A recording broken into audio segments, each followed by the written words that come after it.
podemos transmitir estas conferencias a más de 50 naciones y están ahorita en este momento conectadas ya la mayor parte de ellas, las redes sociales también.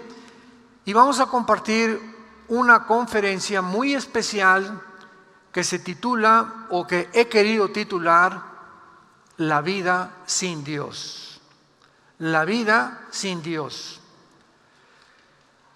La mayor parte de la gente que no cree en Dios, desde hace varios años, se han llegado a acostumbrar tanto a esa idea que ya nunca llegan a preguntarse cuáles son realmente las implicaciones de que yo no haya creído en Dios o de que actualmente yo no crea en Dios. Eso es lo que vamos a tratar. Porque mucha gente dice, bueno, ¿sabes qué? No me importa si existe o no existe Dios. Yo voy a vivir tal como estoy. Pero no se hacen esa pregunta.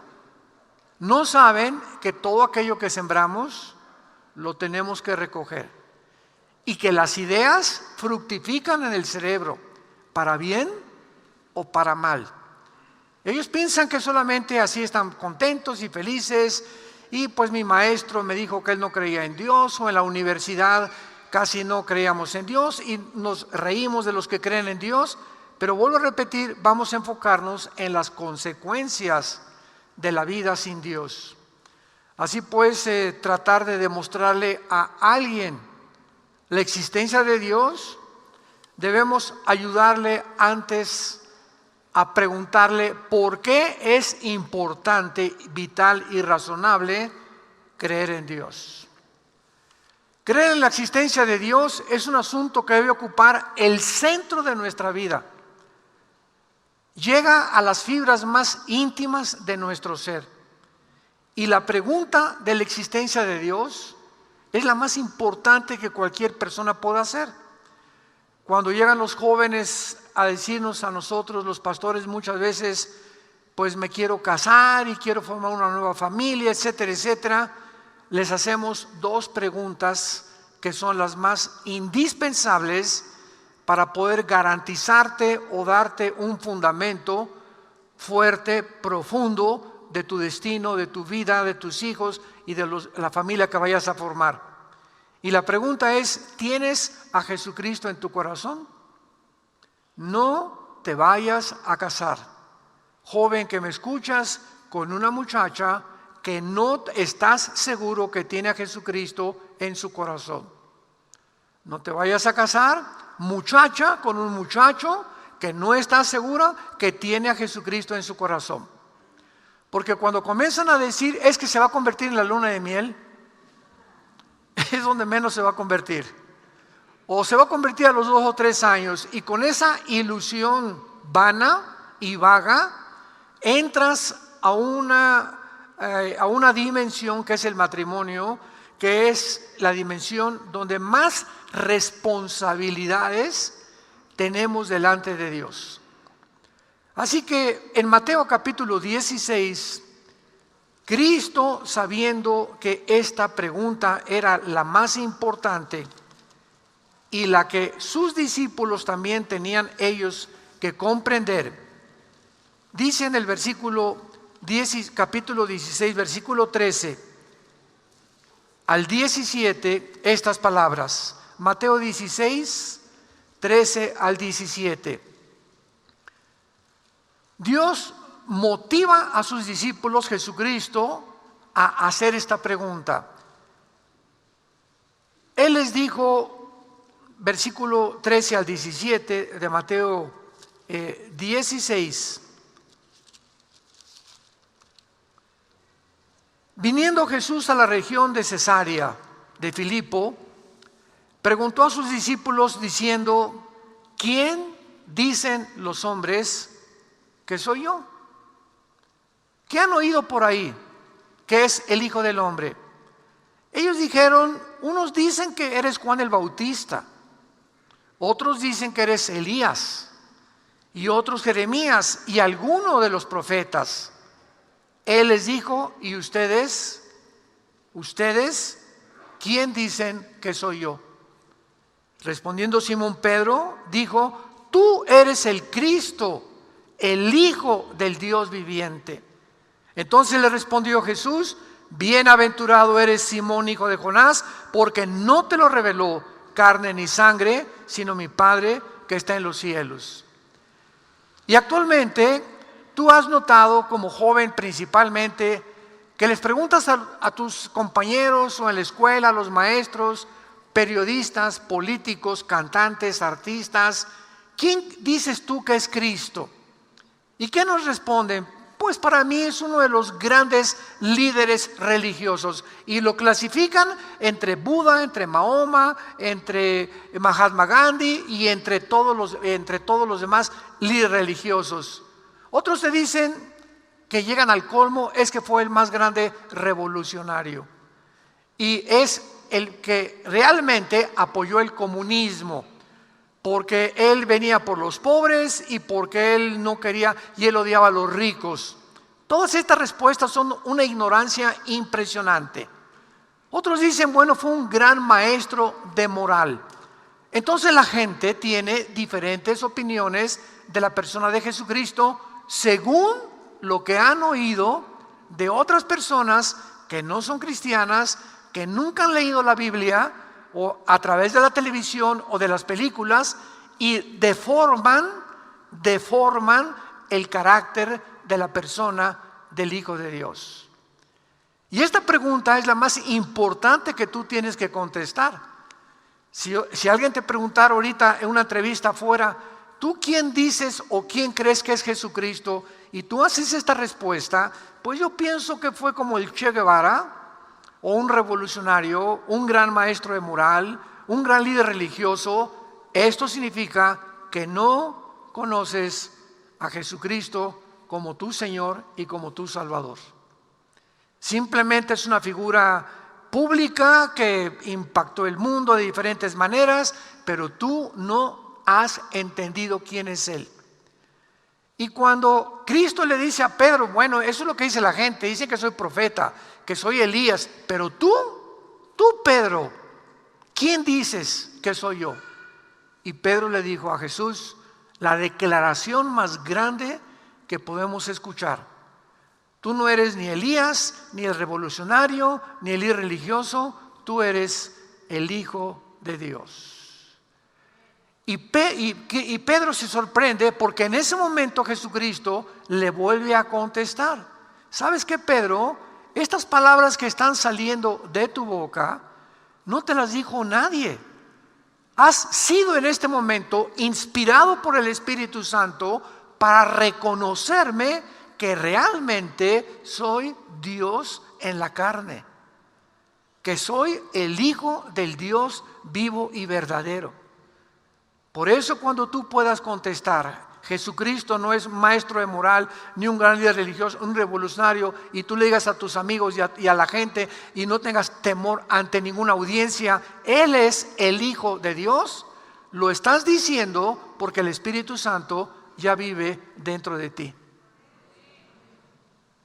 No hay manera de confesar a Jesús de otra forma más que teniendo al Espíritu de Dios.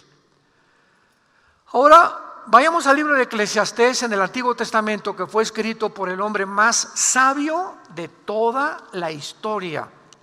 La sabiduría que Dios le dio al rey Salomón es incomparable. La Biblia reconoce que es el hombre con más sabiduría que ha existido y que existirá después de Jesucristo. Y si no existe entonces la vida con Dios, si Dios no existe, en realidad la vida es un absurdo. Síganme con mucho cuidado.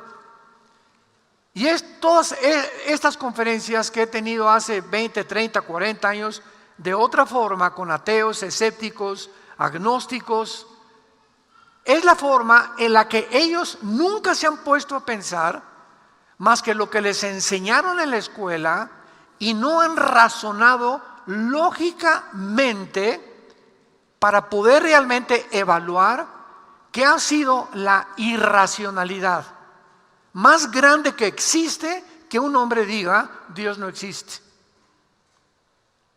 Ahora actualmente ya el ateísmo ha declinado enormemente. ¿Por qué? Porque el ateísmo actualmente ya no se puede sostener filosóficamente. Ya es imposible sostener filosóficamente. Y hace 3000 años en un salmo, Salmo 14, ya David decía, dice el necio en su corazón, no hay Dios. Cuando una persona dice que no hay Dios, le preguntas, ¿verdad? ¿A dónde lo fuiste a buscar? ¿Qué te hizo concluir que Dios no existe? Mi compadre me lo dijo, o mi amigo en la escuela, o el maestro que me está enseñando civismo, me está enseñando filosofía, dice que es un absurdo la existencia de Dios. Pero nunca, ahí se quedan con esas respuestas y nunca investigan de una forma lógica qué implica que Dios no exista. ¿Y a dónde vas a llegar si mantienes esta ideología en tu corazón? En el capítulo 2 de Salomón, cuando Salomón vivió como un multimillonario, un trono de oro, más de 1000 mujeres. Tenía el lunes a Miss México, el martes a Miss Guatemala, el miércoles a Miss España, el jueves a Miss Francia, solamente para darles a entender de aquellas personas que dicen, no, si yo tuviera 2 o 3 estaría más contento que con la que tengo ahorita. Y siempre estamos moviendo nosotros a que podemos encontrar algo mejor que Dios. Y cuando Salomón tuvo eso y Dios le dijo, ok, te voy a dar permiso que tú tengas todas esas mujeres. Te voy a dar permiso que tengas todo el oro del mundo, Salomón. Porque cuando tengas todas esas cosas y todos los vinos y los payasos que tenía y los cantantes que lo estaban entreteniendo siempre y los viajes que él hizo, etcétera, etcétera, y las relaciones políticas que desarrolló Salomón en el Medio Oriente, después de que tuvo todo eso, escribió el libro de Eclesiastés. ¿Y saben lo que dice en el capítulo 2, versículo 11? Miré yo luego todas las obras que había hecho en mis manos y el trabajo que tomé para hacerlas, y he aquí todo era vanidad y aflicción de espíritu y sin provecho debajo del sol. Cuando levantó estatuas y levantó columnas y levantó asilos y levantó edificios, industrias y empresas, con el lenguaje moderno se dio cuenta que todo aquello que había hecho no le había llenado el vacío con el cual nacimos todos los seres humanos. La palabra vanidad es la palabra clave de todo el libro de Eclesiastés. Vanidad de vanidades es la vida. ¿Y sabe lo que significa la palabra vanidad en el hebreo? Escríbelo, significa vaciedad. Vacío. Todo está carente de propósito, significado y de valor fuera de Dios en la Biblia. Luego en el versículo 15 dice Salomón, entonces dije yo en mi corazón, ¿cómo sucederá al necio? Me sucederá también a mí. ¿Para qué pues he trabajado hasta ahora por hacerme más sabio? Y dije en mi corazón que también esto era vanidad. Dice Salomón, bueno, si todos vamos a morir, el carpintero va a morir, el pintor va a morir, el sabio va a morir, el presidente va a morir, el cantante famoso va a morir, todos vamos a morir. Entonces, ¿quién puede determinar quién es más grande en medio de nosotros? Todo es vanidad, todos tenemos que morir algún día. ¿Para qué entonces estudio? ¿Para qué entonces trabajo y me afano por levantar un imperio? Ya que levanto el imperio, ya soy dueño, ya tengo casas, ya tengo empresas, etcétera, etcétera, y me rodeo de todas estas cosas. Mi esposa me dejó, mis hijos están diciendo, estamos esperando que se muera el viejo para quedarnos con la herencia. Y cuando llegan todas estas personas a este punto, descubren que su vida fue un vacío. El más grande rock and rollero del siglo XX, Elvis Presley, rey del rock and roll. Antes de cumplir 50 años, tenía una fila de mujeres en la esquina de su casa en Memphis, Tennessee, esperando acostarse con él, pasar una noche con él. Pero así una fila de mujeres, puras muchachas jóvenes, guapas, bonitas, que querían tener una relación con él. Él se encontraba, mientras en su casa, comenzó a engordar, comenzó a drogarse y comenzó a tener relaciones homosexuales con uno de sus guardaespaldas. El rey del rock and roll, sus últimos shows en Las Vegas, ya no sabía lo que estaba diciendo, balbuceaba y hablaba tonterías. Un día a las 12, 1 de la mañana, en su casa, se levanta de su cama, le da una especie como ataque al corazón y muere en el baño, sentado en el migitorio, ahí sentado con la Biblia en Primera de Tesalonicenses capítulo 4, donde dice que Cristo viene a arrebatarnos algún día por nosotros. Él conoció el Evangelio y supo el Evangelio, pero nunca se entregó al Evangelio ni a seguir a Jesús. Y tuvo todas las mujeres, era el rey del rock and roll. ¿Y quién fue el rey del pop? Tu ídolo, Michael Jackson. ¿Qué pasó con este muchacho? Un fenómeno. Dios le dio un talento como Elvis Presley en la voz, y este muchacho como bailarín es un talento que viene de Dios. Y le dio ese talento y no ha habido una persona con esos bailes como Michael Jackson. Impuso un nuevo estilo de bailar. ¿Y qué pasó con este muchacho? Cuando ya estaba con todo, construyó una Disneylandia en su casa. Tenía juegos para los niños y se dio cuenta que no tenía atracción por las mujeres, que no tenía atracción por los hombres, tenía atracción por los niños. Era un pedófilo, un pederasta. Violó a más de 35, 40 niños y los invitaba a su casa y los papás se los prestaban. Oye, vas a pasar vacaciones con Michael Jackson. ¿Qué niño no quiere estar ahí en los juegos y en las rebaladías que tenía y en los tratos y los videos que tenía? Y violaba a los niños en su cuarto. Y después de que él muere, sacan a la luz, las coladeras se abren, porque no hay nada que pueda quedar encubierto, y descubren que el artista al que todos admiraban, era una persona enferma, que al morir él dijo: yo no sé si soy hombre o soy mujer. Todos estos ejemplos simplemente nos muestran que nosotros adoramos y admiramos a gente que creemos que porque tienen fama y publicidad y dinero, han logrado el éxito en las vidas. Y la Biblia nos dice todo, absolutamente lo contrario.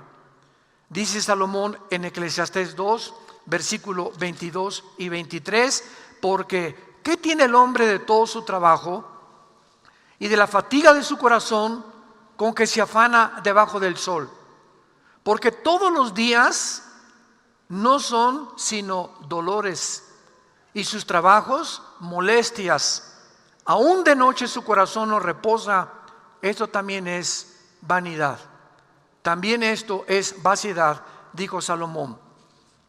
Ahora, cuando estamos hablando de que una persona que no tiene a Dios no tiene un propósito ni significado en su vida, ¿qué queremos decir? En primer lugar, la palabra significado significa algo verdadero por lo cual tú quieras vivir. Es lo que significa: mi vida tiene un significado. Actualmente la mayor parte de los jóvenes en el mundo entero no tienen un significado para vivir. Es impresionante en Estados Unidos y en Europa y en Japón principalmente la cantidad de suicidios de muchachos entre los 12 y los 23 años de edad. Nunca en la historia el índice de suicidio había aumentado tanto. Jóvenes que no tienen un significado y que no creen que haya un significado para seguir viviendo. La pregunta es, ¿cuál es tu significado o qué crees que te va a dar significado en tu vida? ¿Hacerte rico, dinero? ¿Es lo que la mayoría de la gente cree? ¿O fama? ¿O poder? Ahí están los artistas, los políticos, los cantantes que han alcanzado todo esto y cómo mueren vacíos, degenerados, pervertidos inmoralmente, abandonados por la familia, por los hijos, nunca sembraron nada y todo lo que hicieron fue una vaciedad en sus vidas. Cristo dijo en Marcos 8:36, ¿de qué le sirve al hombre ganar al mundo si pierde su alma? ¿De qué te sirvió haber hecho todo lo que hiciste, Elvis? Michael, ¿de qué te sirvió que te adoraran y brinque por acá? Y ahora, ¿cómo acabaste? No es como comenzamos, sino como terminamos, lo que le da dignidad y valor a la vida. No es como comenzamos, sino como terminamos. Muchos comienzan muy bien. Y yo lo he visto en mi propia llamamiento que Dios me ha hecho para predicar la palabra de Dios. He conocido infinidad de pastores.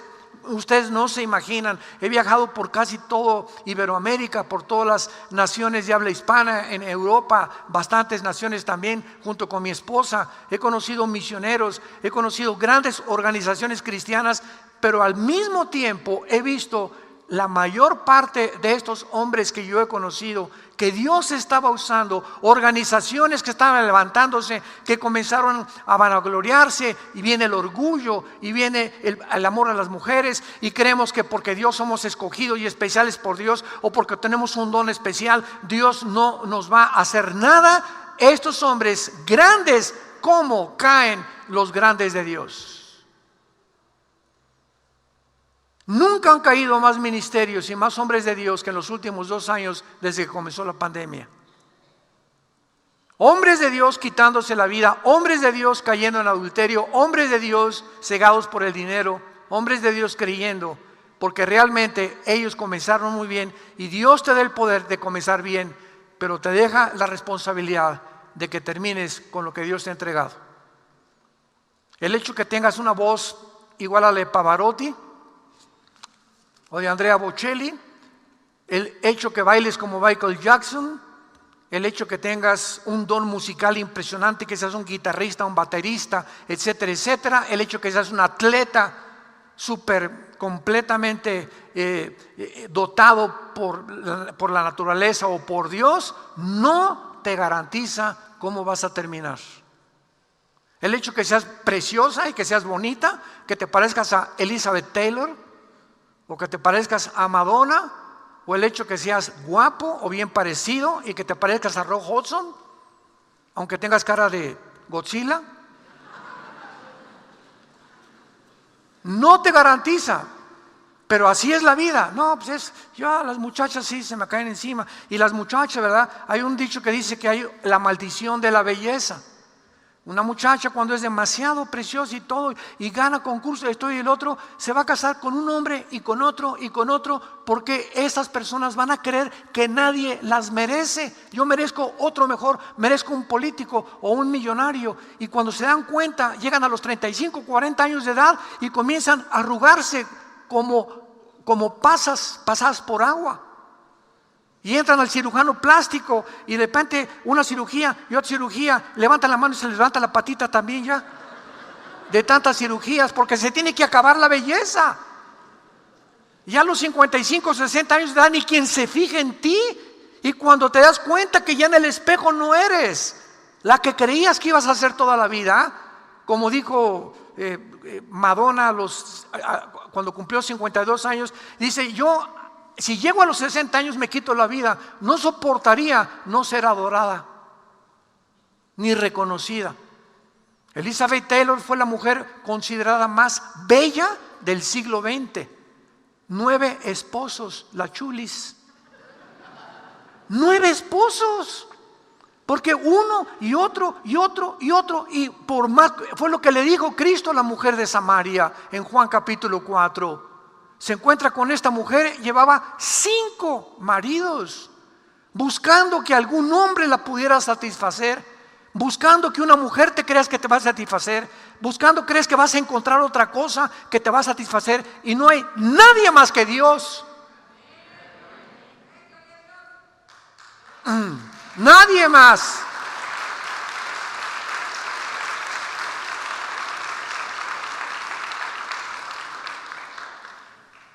Jesús le dijo a la mujer de Samaria: mujer, de esta agua sigue buscando hombres y vas a seguir teniendo sed.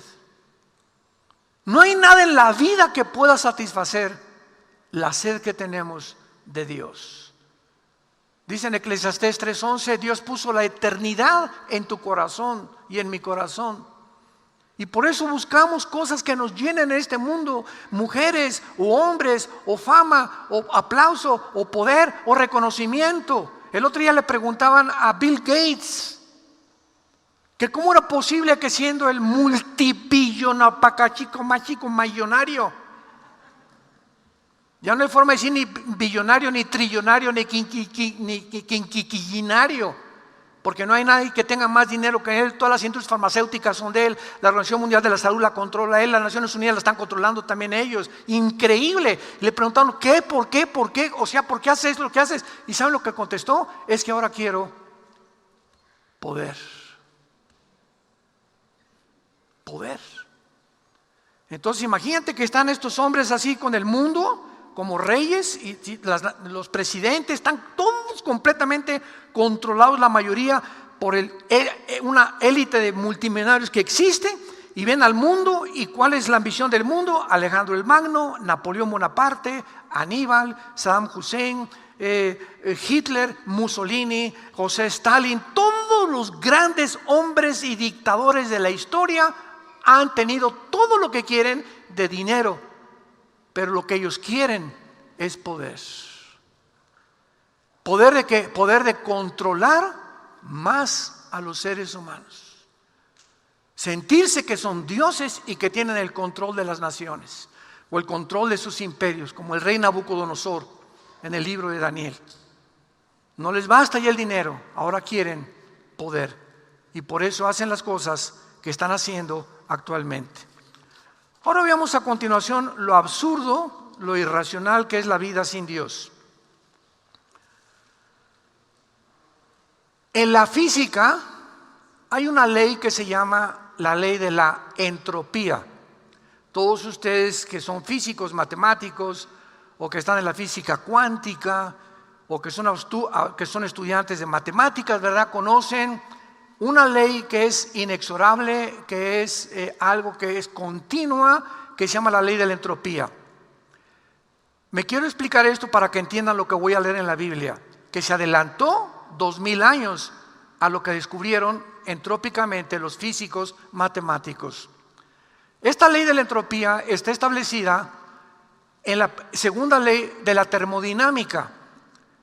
La física está gobernada principalmente por 2 leyes inexorables y que no cambian y que gobiernan el universo: la primera y la segunda ley de la termodinámica.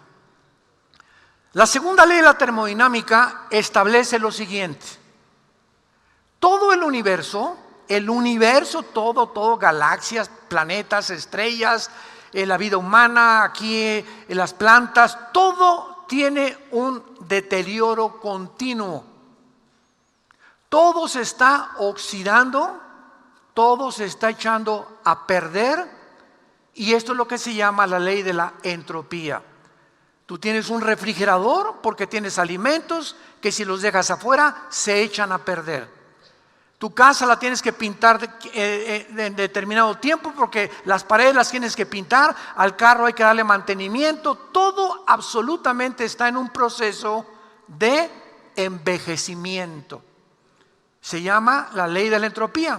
Vean ustedes en el libro de los Hebreos, capítulo 1, Hebreos capítulo 1, lo que se escribió hace 2000 años acerca de esta ley, que ya la Biblia se adelantaba a la ciencia moderna. Dice Hebreos capítulo 1 versículo 10 al 12.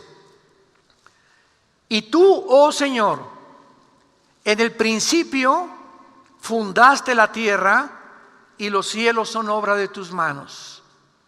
Ellos, escucha, perecerán, mas tú permaneces. Todos ellos envejecerán como una vestidura, como un vestido los envolverás y serán mudados, pero tú eres el mismo y tus años no acabarán.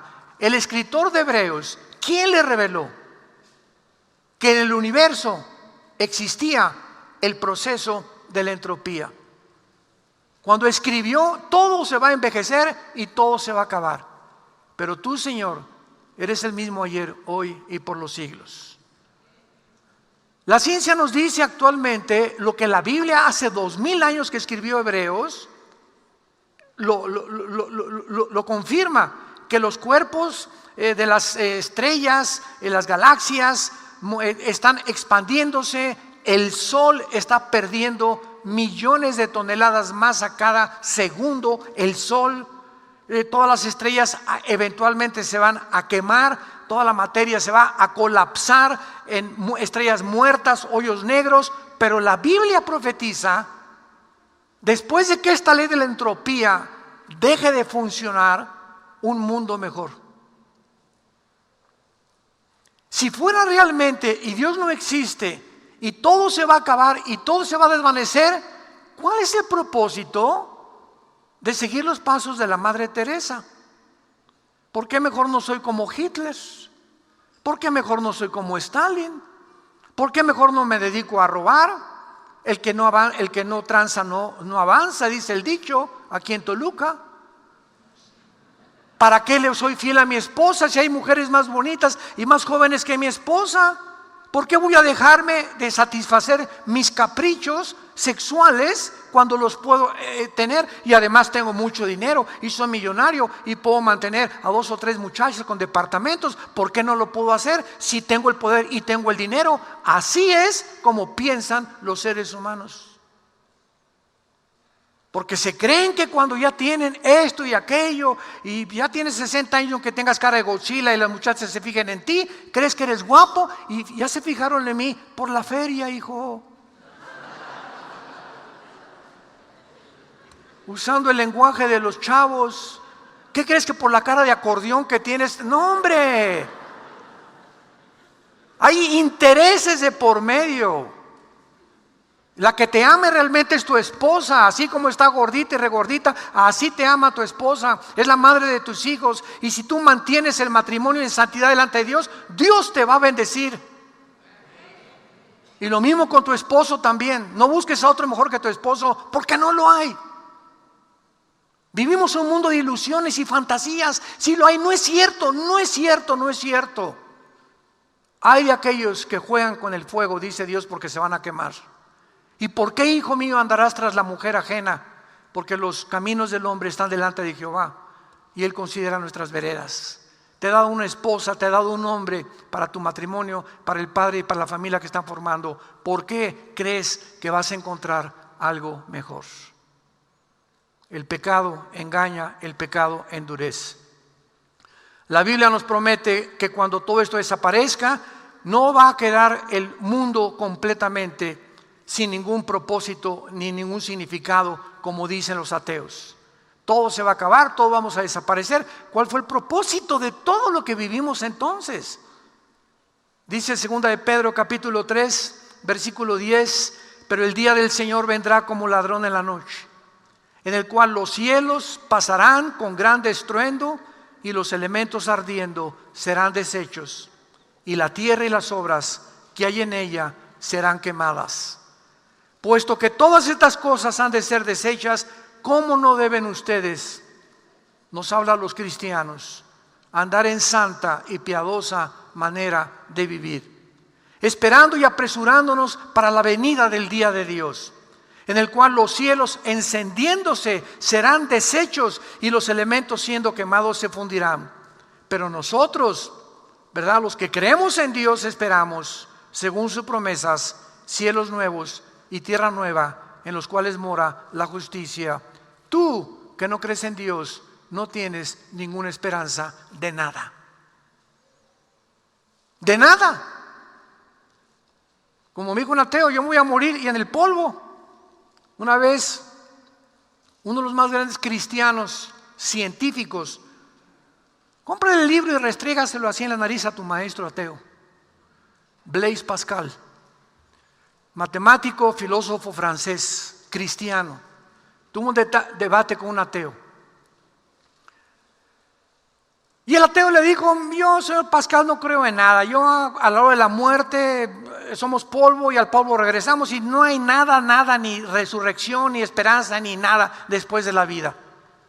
Y Blaise Pascal, reconocido y sigue siendo como uno de los más grandes matemáticos de toda la historia y físico-matemáticos, le contestó al ateo: bueno, señor ateo, si usted cree en eso y mi Señor Jesucristo tuvo realmente la razón de que hay una resurrección y vamos a seguir viviendo después de la muerte, ¿qué amolada se va a llevar usted? Porque si usted tiene razón, yo no pierdo nada. Pues si usted tiene razón, nos vamos al polvo, no perdí nada. Pero si Jesucristo tiene razón, usted acabará en el infierno. Así que prefiero seguir a Jesús. Esa es, y se llama lógica elemental. O sea, salimos ganando. Si no es cierto, no perdimos nada. Pero si es cierto, qué amolada y qué susto se van a llevar los ateos y los que creyeron que la vida era simplemente vivirla para esta realidad. Ahora, si todo está condenado a la destrucción, entonces, ¿qué importa, verdad, que podamos nosotros tener esperanza? Dice Apocalipsis 21, vi un cielo nuevo y una tierra nueva, porque el primer cielo y la primera tierra pasaron y el mar ya no existía más. Yo, Juan, vi la santa ciudad, la nueva Jerusalén, descender del cielo de Dios, dispuesta como una ataviada esposa para su marido. Y oí una gran voz del cielo que decía: he aquí el tabernáculo de Dios con los hombres, y Él morará con ellos, ellos serán su pueblo, y Dios mismo estará con ellos como su Dios. Enjugará Dios toda lágrima de nuestros ojos. Y ya no habrá muerte, ni habrá más llanto, ni clamor, ni dolor, porque las primeras cosas pasaron. Y el que estaba sentado en el trono dijo: he aquí yo hago nuevas todas las cosas. Y me dijo: escribe, porque estas palabras son fieles y verdaderas. La palabra de Dios. Esta es la esperanza que tenemos nosotros los cristianos.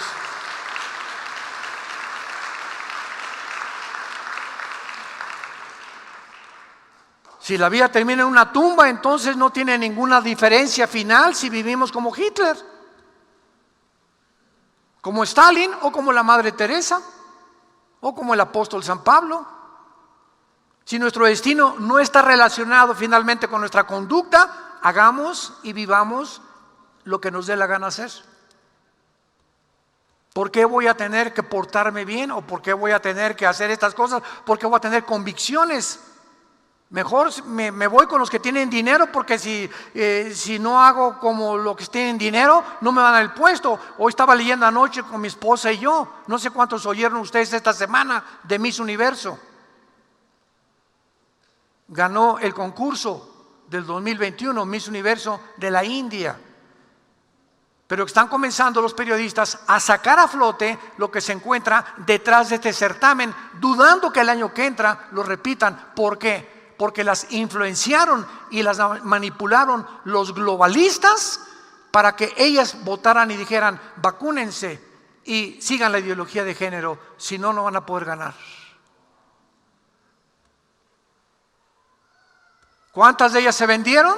No lo sabemos. ¿Cuántas de ellas, cuando las pasaban a decir, no dijeron lo que sentían en el corazón por miedo se inscribieron en este concurso? Y todas querían ser Miss Universo, pero los intereses se antepusieron y la mayor parte de ellas se vendieron para seguir concursando.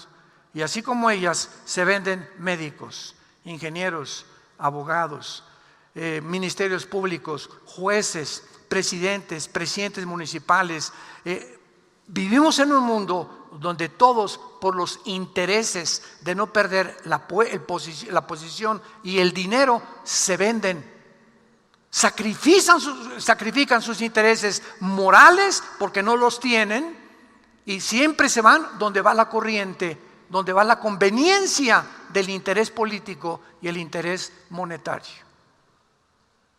¿Por qué la humanidad se encuentra así? Porque no tienen convicciones profundas de que Dios existe. No hay temor de Dios delante de sus ojos, dice la Biblia en Romanos capítulo 3. Su camino es como la corriente del agua.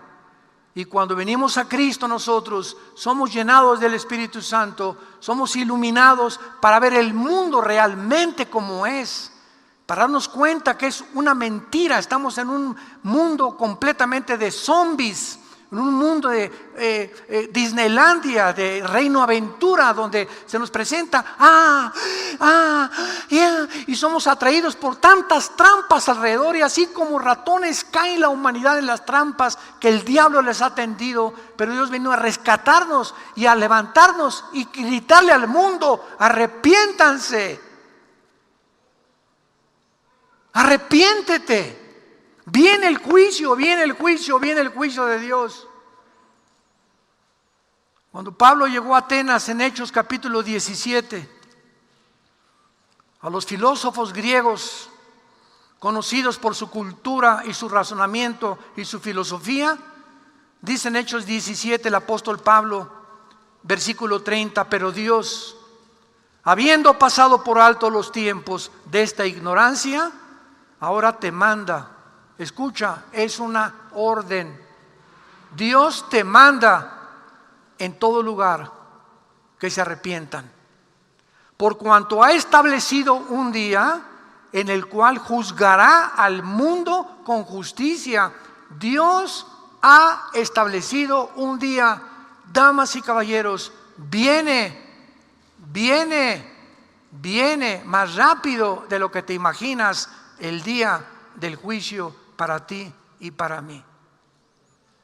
Y ahí ya va a ser demasiado tarde para millones de seres humanos que pasarán eternamente la oscuridad, las tinieblas, el lloro y el crujir de dientes. Ya no habrá ninguna otra oportunidad después de que tú mueras. Dios ha establecido un día del juicio por aquel varón a quien designó, dando fe a todos, con haberle levantado de los muertos. Cuando Jesús venció la tumba y se levantó hace 2000 años, ahí en la tierra de Galilea, Dios estaba diciendo: ahí está mi hijo, volvió a vivir. Vean el cuerpo deshecho, era un guiñapo humano en la cruz. En la cruz Cristo era un monstruo. Completamente, el látigo romano se le enrollaba 3 o 4 veces con puntas de hueso y de fierro, y cuando el soldado jalaba el látigo, arrancaba los tejidos subcutáneos del pecho y de la espalda a todos los reos y a todos los convictos a ser crucificados. Las espinas que le penetraron 2 o 3 pulgadas en la cabeza, los clavos en las manos. Cristo era un guiñapo humano. Dice el Salmo Isaías 52, no había buen parecer en él. Nadie hubiera reconocido al Hijo de Dios desbaratado de los golpes de las orejas, de los golpes que le dieron el pretorio romano, la tortura que atravesó. ¿Por qué era un monstruo en la cruz? Porque es lo que hace el pecado, nos hace monstruos. El pecado nos convierte en monstruos, nos deforma nuestra vida, nuestros intereses, nuestro amor por la familia, nuestro amor por las convicciones morales, por una buena moral. Es lo que el pecado hace en el ser humano. Y Él vino a dar su vida por ti y a resucitar. Y cuando resucitó Cristo, ahora Dios tiene y te dice: tú ya no eres ignorante. Te he dado la capacidad de escoger entre el bien y entre el mal. He aquí les pongo la bendición y les pongo la maldición, para que seas tú tal vez en esta mañana, y los que nos escuchan a través de los medios de comunicación, para que seas tú, no tu abuelita, no tu papá, no el pastor, no el papa. Tú tienes que ser una criatura responsable moralmente, para que tú escojas la bendición o la maldición. Y no hay más que dos caminos, no hay tres caminos. Ancha es la puerta que conduce a la perdición y la mayor parte de los hombres van por ella. Pero angosta es la puerta que conduce a la salvación y pocos son los que entran por ella. ¿Y sabes por qué pocos? Porque son los pocos que tuvieron valor. Me sorprende que en Apocalipsis 21:8, ¿sabes quién encabeza la lista de los condenados? No los homosexuales, no los transgénero, no los traficantes de drogas, no aquellos que tú borrachos, parranderos y injugadores. Los que encabezan la lista de los pecadores en la Biblia son los cobardes. Los cobardes encabezan la lista en Apocalipsis de los que Dios va a condenar. Porque se necesita valor para decir, voy a seguir siendo fiel a mi esposa. Se necesita mucho valor. Ese es un hombre de veras. No con tu compadre, ya tengo 2 o 3 por ahí, vámonos de farra este fin de semana. O con tu amigo o con tu amiga, pues yo tengo relaciones con mi novio antes de casarme, ¿verdad? Esa no es tu amiga. Son evangelistas y son personas que el infierno manda a nuestras vidas para arrastrarnos y convencernos que ahí está la bendición y que ahí está la felicidad. Dios ha establecido un día del juicio y tú tienes que arrepentirte de tu vida. Tienes que reconocer que eres pecador, que has violado las leyes de Dios, que te has burlado de Dios. Y por favor no digas, es que yo creo en Dios. ¿Sabes una cosa? El diablo no es ateo. Los demonios fueron los primeros que reconocieron a Cristo. Tú eres el Cristo, el Hijo del Dios viviente. Cristo los mandó callar. ¿Qué quiero decir? Que no basta decir, creo en Dios y vivir como si Dios no existiera. ¿De qué te sirve si creer en Dios? Pero mira tu conducta, mira tus hechos. Mira tu amor por la familia. Si dices creo en Dios es porque sigues a Jesús. No basta creer. La fe sin obras es muerta. Tenemos que evidenciar con un cambio de vida, con una transformación profunda en nuestra vida, que realmente le hemos entregado la vida al Hijo de Dios. En esta mañana tú tienes la oportunidad de hacerlo y te pido que inclines tu cabeza. Y así con tu rostro inclinado, la vida sin Dios, hemos podido reflexionar, es una vaciedad. Es un absurdo. Es la más grande irracionalidad que el ser humano pueda concluir, que no existe un ser supremo que nos haya creado y que tenga el derecho de juzgarnos a los vivos y a los muertos en el día que Él ha establecido y que viene más pronto de lo que nos imaginamos. En esta mañana Dios te pide y te dice, yo te amo. De tal manera Dios amó al mundo que dio a su Hijo unigénito, para que cualquiera de ustedes en esta mañana que en Él crea, no se pierda, no seas condenado cuando mueras y te estén esperando los demonios en el momento que mueras y descubras demasiado tarde que creíste una idea falsa, creíste una mentira de que Dios no existía, pero será demasiado tarde porque la oportunidad te la da Dios. Hoy es tu decisión. Hoy es el día de tu salvación. ¿Qué tendré que hacer? Me preguntarás. Para que en este momento yo estoy seguro, absolutamente segura, de que el día de mi muerte tengo el perdón de mis pecados. Número 1, cree que Jesucristo en la cruz pagó por ellos con su sangre. Número 2, que Él se levantó de los muertos, habiendo sido despedazado en una cruz con un cuerpo glorificado, semejante al de nosotros cuando resucitemos y venga por nosotros. Y si Él resucitó de los muertos, dile que entre a tu corazón, porque crees que Él vive, tú también vivirás. Dile, Señor Jesús, entra a mi vida, perdona mi vida pasada. Reconozco que no tengo el poder para cambiar mi vida, Solo tú entrando a mi corazón puedes darme ese poder de vivir para ti los cortos días que me quedan o la corta vida que me has dado.